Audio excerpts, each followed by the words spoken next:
বাংলাদেশের রপ্তানি খাত কি আবার ঘুরে দাঁড়াবে নাকি সামনে আরো কঠিন সময় অপেক্ষা করছে?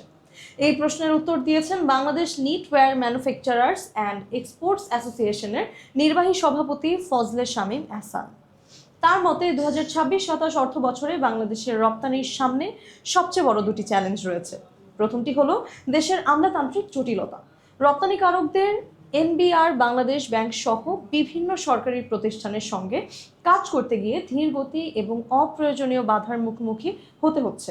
এতে ব্যবসার গতি কমে যাচ্ছে এবং সময় ও খরচ দুটোই বাড়ছে। দ্বিতীয় বড় চ্যালেঞ্জ হলো বৈশ্বিক অনিশ্চয়তা। মধ্যপ্রাচ্য সহ বিশ্বের বিভিন্ন অঞ্চলে নতুন কোনো ভূ রাজনৈতিক সংকট তৈরি হলে আন্তর্জাতিক বাণিজ্যে তার সরাসরি প্রভাব পড়বে। তবে বিশ্ব পরিস্থিতি স্থিতিশীল থাকলে আগামী অর্থ বছরে বাংলাদেশের রপ্তানি কিছুটা ঘুরে দাঁড়ানোর সম্ভাবনাও রয়েছে। তবে বছরের শেষ দিকে নতুন প্রতিযোগিতার আশঙ্কাও রয়েছে।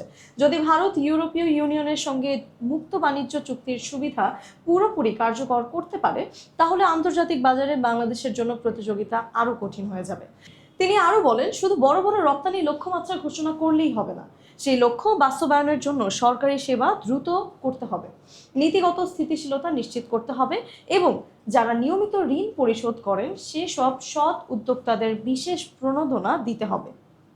এছাড়াও বিশ্বজুড়ে ফাস্ট ফ্যাশন নিয়ে নতুন আলোচনা শুরু হয়েছে।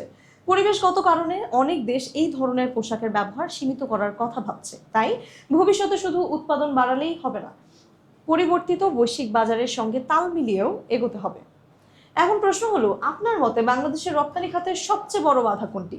দেশীয় আমলাতান্ত্রিক জটিলতা নাকি বৈশ্বিক অনিশ্চয়তা? আপনার মতামত অবশ্যই কমেন্ট করে জানাবেন। ধন্যবাদ।